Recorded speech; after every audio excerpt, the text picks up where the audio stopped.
Don't mess with Texas. Have you heard that before? Sanctuary cities now banned in the state after Governor Greg Abbott signed the bill into law overnight. Now, Governor Abbott joins us right now. Governor, what does this mean? Well, first of all, I was proud last night to sign this law. This law effectively bans sanctuary cities in the state of Texas.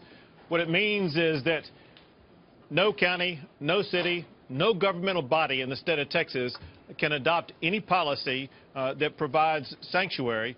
Second, what it means is that law enforcement officials such as sheriffs are going to be required to comply with ICE detainer requests.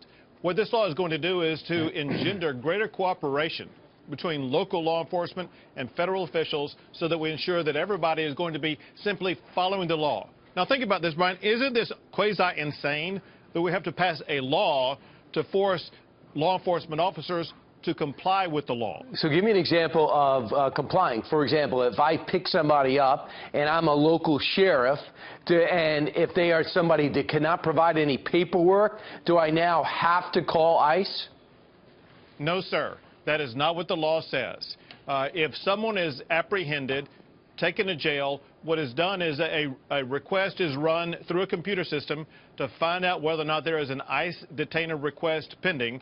If there is, communication needs to be made with ICE. If there is not, nothing else happens other than the usual local law enforcement process. So if a sheriff or a mayor does not comply with what the governor says, you said they could face ramifications. What ramifications? Right. First, by them not complying, what that would mean is they have adopted a policy that promotes sanctuary city policies, which means that they would be not complying with the law. If they do promote sanctuary city policies, what it means is they could be subject to jail time. It means they could be subject to being removed from office. It means that their city or county could be subject to fines and penalties of up to $25,000 per day. Wow. So here's what Sylvia Garcia says. She's a state senator. She says, quote, "I'm afraid this legislation will lead to harassment and profiling of Latinos. And this is the last thing any of us would want. This bill would go from a broken taillight to a broken family to a broken faith in our system." Does she have legitimate concerns? That is nothing but wild rhetoric that's divorced from reality.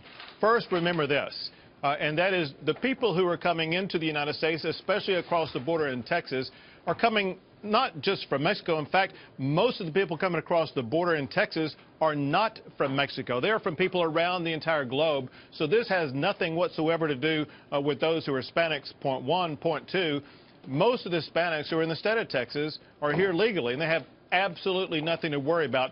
Point three, it is illegal for a law enforcement officer to racially profile anybody. And so if somebody does that, the law enforcement officer will be in a lot of trouble themselves.